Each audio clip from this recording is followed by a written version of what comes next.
tribunal for Lebanon is now in session.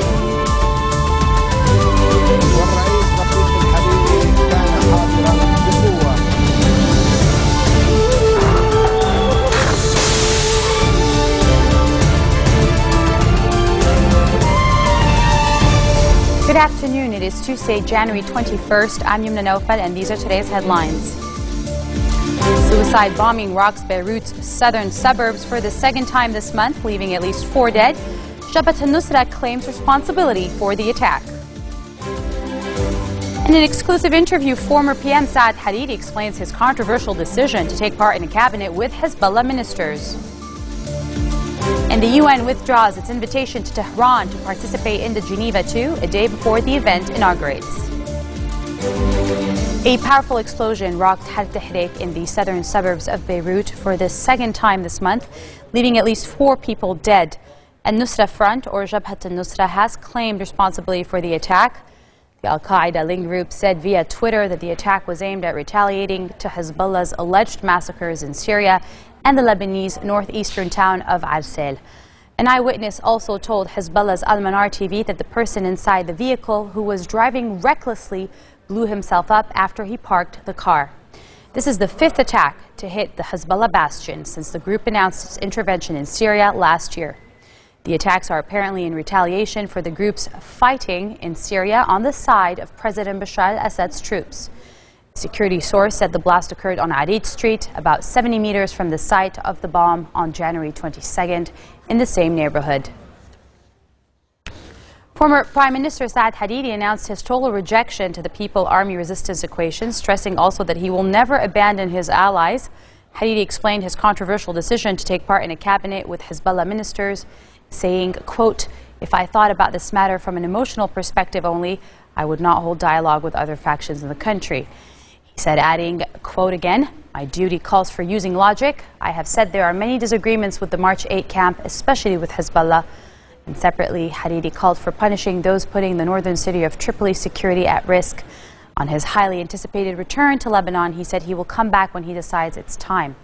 In his interview with Europe 1 Radio, he had said earlier on Monday that he will return to Lebanon for the elections and will one day become prime minister. Here to help us on the line analyze what is happening today and what happened yesterday with Hariri's interview is Roger Bijani. Thank you for being with me, Roger. Hello, hi. Hi, how are you? I wanted to ask, what do you think this tit for tat means? We've had 2 bombs in Haret Tahrik in less than 3 weeks. So what does this mean for Lebanon? Unfortunately, I think that this country and the Lebanese have fallen victims of a war, an open war between 2 jihadist groups. The first one is, of course, Hezbollah, which is far from being the green, environmental, liberal and democratic party, but rather one of the first jihadist revolutionary groups or fundamentalist groups in the country. And another one, which is Jabhat al-Nusra, or all these desperados jihadists who come from all over the world to do their holy war. So these 2 groups are clashing, and it is unfortunate that it is happening on the soil of Lebanon and amongst Lebanese civilians. We are, all of us are very sorry for any fallen victim from any sides, from any religion or rite falling here. But could have avoided all this if only some people would have known. You know, there is a theory today that Sayyid Hassan Nasrallah has been not very well advised by his consultants, because every time he tells us, "If I only knew." So if he only knew that his engagement in the Syrian conflict would bring in here to Lebanon the other jihadist group fighting his jihadist group in Lebanon, he probably wouldn't have gone to Syria. But now it's too late, and unfortunately the devil is out of the box, and I really don't know how we can stop that. It's very, very difficult, because Roger, I don't see Hezbollah withdrawing tomorrow. Right. Roger, you know, people on the streets have been saying that they've been expecting these kinds of retaliations and these kinds of attacks, you know, but do you think that it's ironic that it comes a day after former Prime Minister Saad Hariri said that he is willing to form a cabinet with Hezbollah ministers? Look, I personally think that those jihadist groups or fundamentalists don't give a clue about the government or who runs Lebanon. They don't even consider Lebanon as a country with borders. And I'm talking about the two jihadist groups. I'm talking about Hezbollah and the Sunni jihadist groups. So the government of Hariri or not is a secondary matter for them. They don't even pay any attention to these details.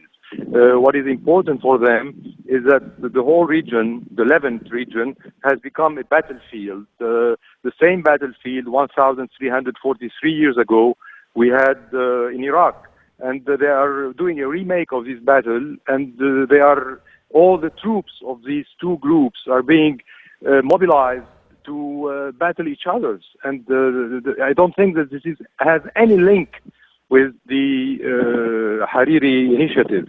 To prepare such an attack, you need at least a week. So they did not prepare it yesterday night, and the guy came and blew himself up here today. That's true, related to the Hariri move. Correct, but it comes a day after. People have been saying that it is because of the instability. You know, Lebanese, they love coincidences and love to relate things to each other, but I don't believe that no one has the capability of organizing such a strike in 12 hours. It's impossible. I hear what you're saying. All I wanted to ask was that, do you think, though, that, you know, the Jabhat al-Nusra actually claimed responsibility for the attack, saying that they're retaliating against Iran and Syria's massacres in Arsil and in Syria as well. Mm-hmm. And what I want to know is, it's just the instability has increased since Hezbollah has admitted that they've been fighting in Syria, and the fact that there's no government today probably adds to the wounds, right? Look, probably it is a direct retaliation to what happened in Arsil, the bombing of the 9 civilians dead, among them 5 children from one single family, but not to the government. And even if you have tomorrow, and probably they're going to have a government, what they call national unity government, this is not going to stop the jihadists to come and blow themselves up here.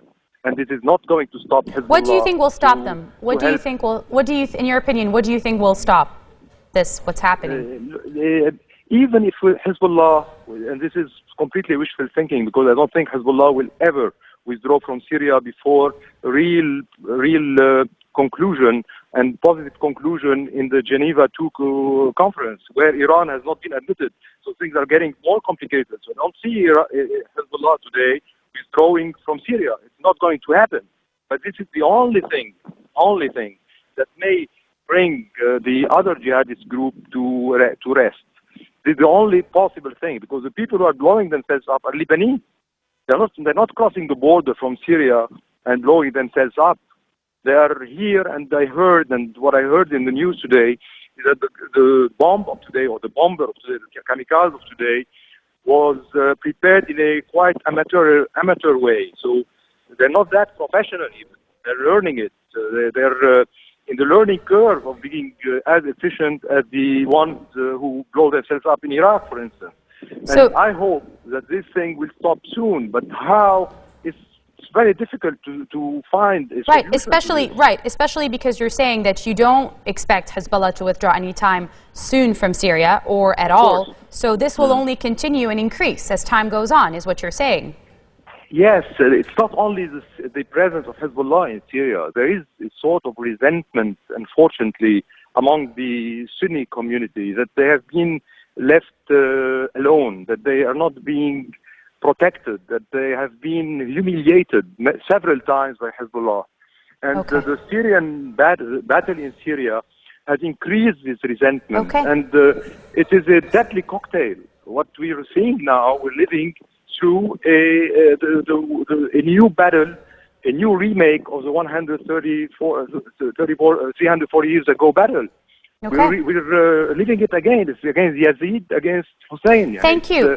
Thank you. I hope it's not going to happen, but this is what we are witnessing. Okay, thank you so much for being with us. That was Mr. Roger Bijani, the founder of the Modern State of Lebanon movement, discussing the latest on what's happening in Har Tahrik and Saad Hariri's interview yesterday.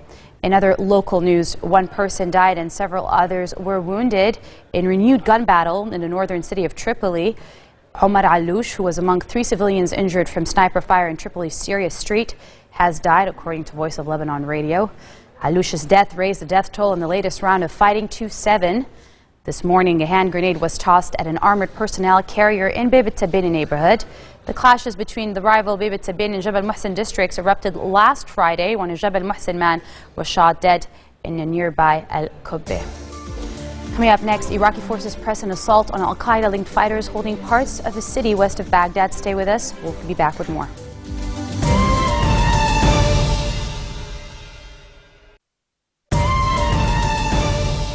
Welcome back.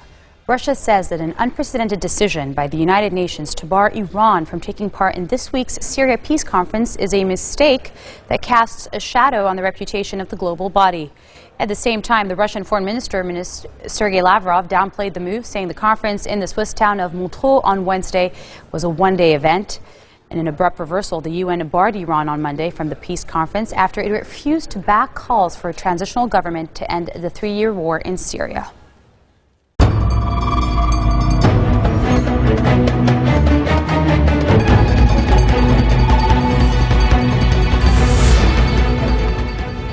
Caretaker Foreign Minister of Lebanon, Adnan Mansour, heads to Geneva to attend an international peace conference on Syria.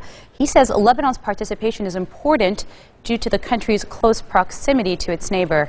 He also stressed another issue of great importance, that of terrorism that has afflicted Lebanon, similarly to Syria and Iraq. And this comes as the Iranian Foreign Minister, Mohammad Jawad Zarif, said the United Nations had abruptly withdrawn Tehran's last-minute invitation to highly anticipated peace talks on Syria under what he called pressure.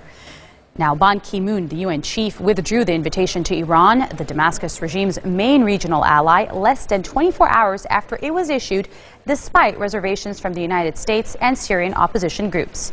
He rescinded the invitation after Syria's Western-backed opposition umbrella, the Syrian National Coalition, known as the SNC, said it would not attend the talks if Iran was present in Switzerland. Iraqi forces press an assault on Al-Qaeda-linked fighters holding parts of a city west of Baghdad as the UN warns of an exponential rise in displaced or stranded families. Violence elsewhere in the country, meanwhile, left 5 people dead, bringing to nearly 700 the number of people killed in nationwide unrest this month. Fueling fears, Iraq is slipping back into the all-out conflict that left tens of thousands dead in 2006 and 2007. Diplomats have urged Baghdad to foster political reconciliation to undercut support for militants. But with elections looming in April, Iraqi Prime Minister Nouri al-Maliki and others have taken a hard line and focused on wide-ranging security operations. The trial of Egypt's deposed Islamist President Mohamed Morsi and 35 others on charges of espionage in collaboration with Palestinian Hamas movement will start on February 16th, according to judicial sources. It is the 3rd Morsi trial for which a date has been fixed and is part of a relentless government crackdown on the ousted leader and his Islamist supporters since his July 3rd ouster by the army. If found guilty, the defendants could face the death penalty. Morsi and others, including former aides and leaders of his Muslim Brotherhood, have been accused of launching a terrorist campaign inside Egypt in collaboration with Hamas and jihadists. On that note, we mark the end of our bulletin for today. Let me remind you of our top stories. Suicide bombing rocks Beirut's southern suburbs Har Tahrik for the 2nd time this month, leaving at least 4 dead. Jabhat al-Nusra claimed responsibility for the attack. In an exclusive interview, former PM Saad Hariri explains his controversial decision to take part in a cabinet with Hezbollah members. And the UN withdraws its invitation to Tehran to participate in Geneva 2 a day before the event inaugurates. Those are your Tuesday headlines live on Future Television in Beirut. I'm Yumna Naufal, wishing you a safe week ahead.